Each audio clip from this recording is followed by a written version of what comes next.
will be, because most of you have been part of the study. But those of you who've joined as guests as well, a little bit about ECHO. We're expert witnesses in the field of reputation and trust, and ultimately drivers of behavior. And our role is really that of helping to knit together the perspectives that organizations need to manage a better future. And we do that in all sorts of different ways, which are listed here. And our clients are A to Z, not just in the UK, but clearly globally as well.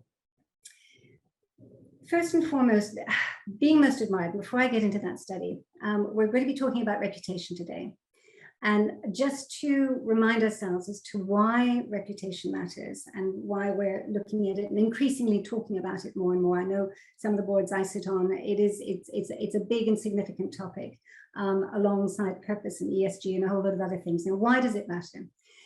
Just to give you a couple of things to think about when one is talking about reputation, is the first thing is it's really useful to think about reputation for what, among whom, for what purpose. For what, among whom, for what purpose. And when you think of it that way, the most important thing is the whom. Whom are we talking to in terms of our reputation? Who matters to us in either this instances or in broader, more holistic environments? And I'm saying that because you'll see in a moment, Britain's Most Admired Company study is in a very specific cohort of senior peers and financial analysts. So we're not talking to NGOs, we're not talking to regulators, we're not talking to your employees, or indeed your customers and clients and members of the public. Yeah, so that's important to remember. The other thing that's important to consider is this equation, which we often use, which is R equals P minus E. Reputation equals performance less expectations. Your performance may be stellar, but if expectations change, and they are changing, that equation is going to start to suffer. Yeah. So this is why the concept of where expectations are going, where stakeholders are going, and how you engage with it is becoming more and more important, because you'll see in a moment, we do see very vastly changing stakeholder expectations coming through. And finally, why does reputation matter? Really, it drives choice. And you can see choice as the place to work, the place to invest, the place to support, the place to advocate, and ultimately the place to give your license to operate. Yeah. So the really fundamental things as to why reputation matters and why it's mattering more and more. Many of you may have seen this, but it's the rise and rise of intangibles in terms of, this is from a US perspective, looking at the S&P 500. The proportion of market cap that's down to the pure financials versus down to intangibles. And you'll see how that equation's been changing. It's becoming more and more focused around the intangibles that are driving value. And one of the things that we're seeing as a result of this is organizations like the IFRS Foundation is looking at the Value Reporting Foundation and how they can actually address better accountability and measurement around such intangibles as reputation in terms of how companies report back to their stakeholders.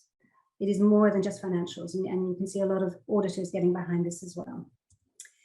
One of the things certainly that we see is that corporate reputations alone account for roughly a third of corporate value across the FTSE. It's a little less in the UK, it's about 29.7%. In the US, it's a little higher. So we can look at that in terms of the FTSE versus the S&P categorization of reputation value. And the other thing that we can see is also many companies benefit from having a strong reputation. There's some companies who do not, and actually their reputation is toxic and is undermining the value of all their other assets within the organization. So it's important. Now, coming on to Britain's Most Admired Companies, which is really what we're talking about today and celebrating today, just to remind you, it's a study that's the longest running study of corporate reputation in this country. It's been going 32 years, pretty much on the same parameters for the last 32 years. And we've been working on it for the last 4 years with Coventry University, picking up from our previous academic partners. The way it's done, again, reputation for what, among whom, for what purpose.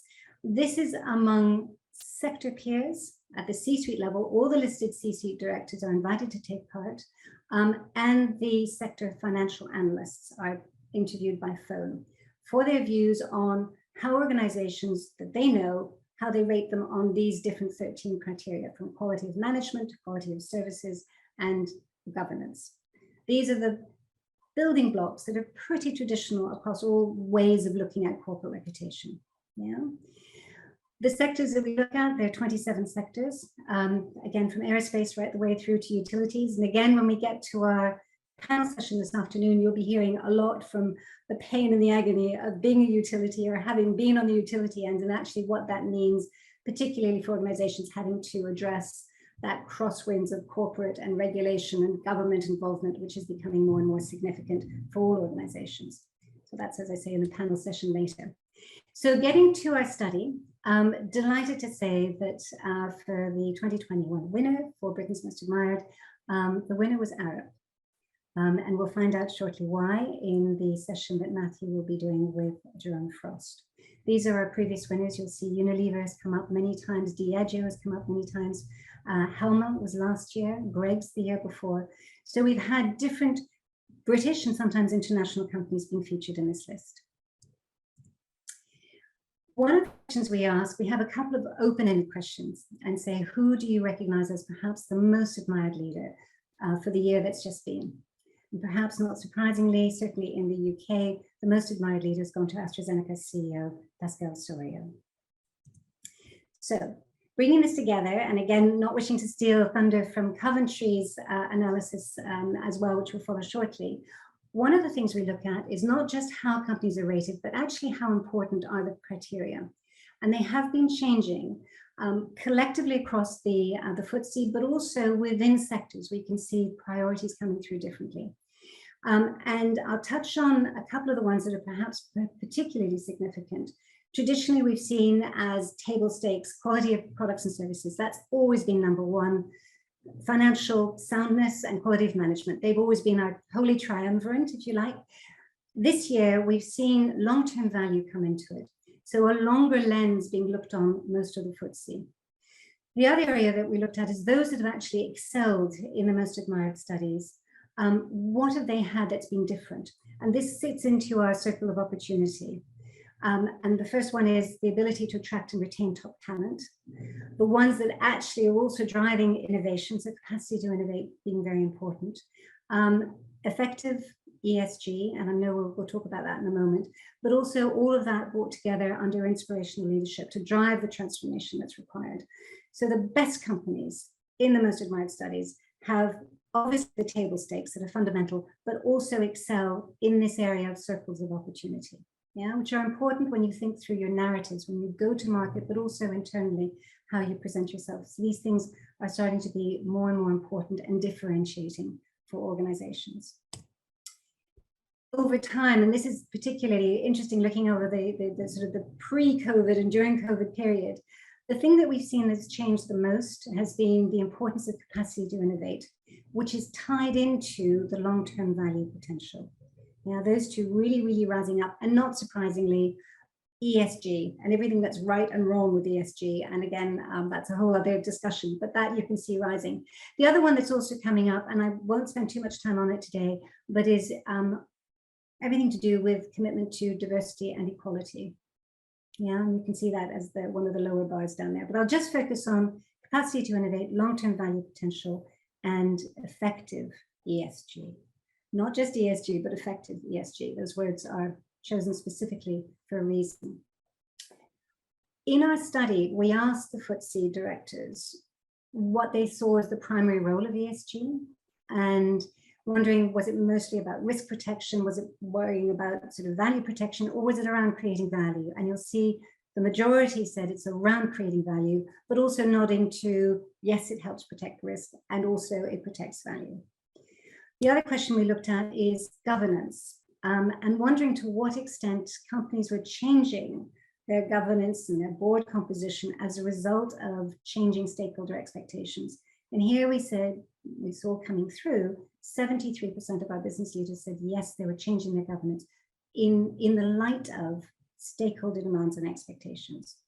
Yeah, this brings me back to that R equals P minus E, being very mindful of where those expectations are going and how organizations are showing up in relation to that. The final question I'll show you is, again, it's an open-ended question, is we ask organizations really what are the biggest burdens that are addressing them now. And remember that this study finished in October last year. People were just coming out of COVID, and it was all this issue around uncertainty, the hybrid and remote working, which we still have, and organizations are still trying to find their happy medium through this, but also very much you can see the seeds of how do we attract and retain talent? How do we even get talent? That's starting to come through, in addition to concerns, growing concerns around employee well-being. So bringing all this together, and we look at the backdrop that organizations have gone through, particularly in the last year with the pandemic, Brexit and all the changes around Brexit, Russia, Ukraine, the issues affecting there, and also the concerns around inflation. The three biggest risers in terms of importance, in terms of determining corporate reputation, innovation, long-term value, and effective ESG. Yeah. So we see the combination of global events driving stakeholder expectations, and highlighting the need for businesses really to consider both what I would call the footprint and their handprint, both their environmental but also their social engagements and commitments, including care and well-being of staff members. So we're seeing already, the need for businesses to adapt, to be agile, to change, to recognize these significant challenges, but also these opportunities to differentiate and to come through as well as possible, given that we see in the most admired companies, we've got the biggest organizations represented and the leading ones in this country. So again, it's a celebration of those who are doing some wonderful things, really trailblazing. How can we learn? How can we go forward together? And with that, we're looking forward to our results this year. We're about to go out back into field next month and hopefully sharing the data with you very shortly thereafter. So thanks for your thoughts. And with that, delighted to pass over to Maureen Meadows,